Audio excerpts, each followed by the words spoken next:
and try and perform your way to God. But friend, you cannot perform your way to God. God already loves you. He wants a relationship with you. And I'll show you why.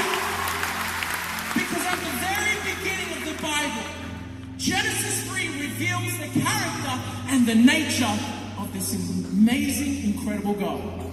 God did not just stay away from you and me. In Genesis 3, he didn't just have his arm folded going, you've messed it up this time. You know what Genesis 3 reveals to you and me?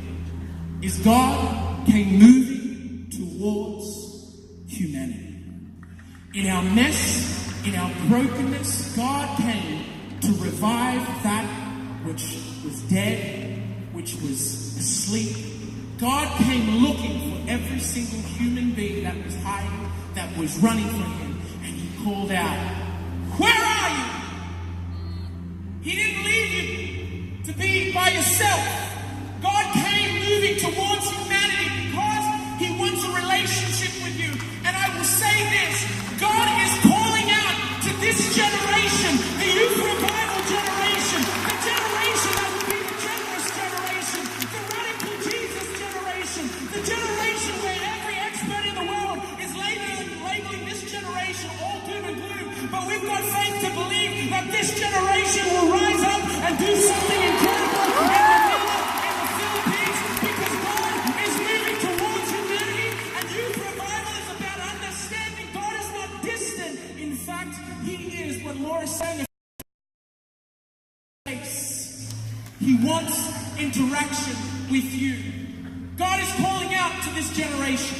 He's calling out to the young people, despite where you live, despite where you're from, despite how much money you have, despite what job you're in, despite the mistakes you made, God is moving towards you tonight. He wants a relationship with you tonight. He does not want to be apart from you. And all you need to do is surrender everything to him. And as you sing tonight, sing in freedom. Don't try and perform your way there, but start singing your way into freedom, because God is near to the brokenhearted. God is calling to this broken generation.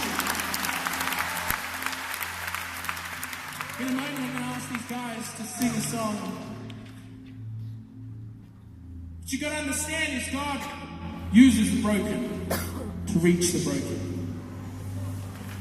God uses the broken. The Bible says he uses the foolish things of this world to confound the wise.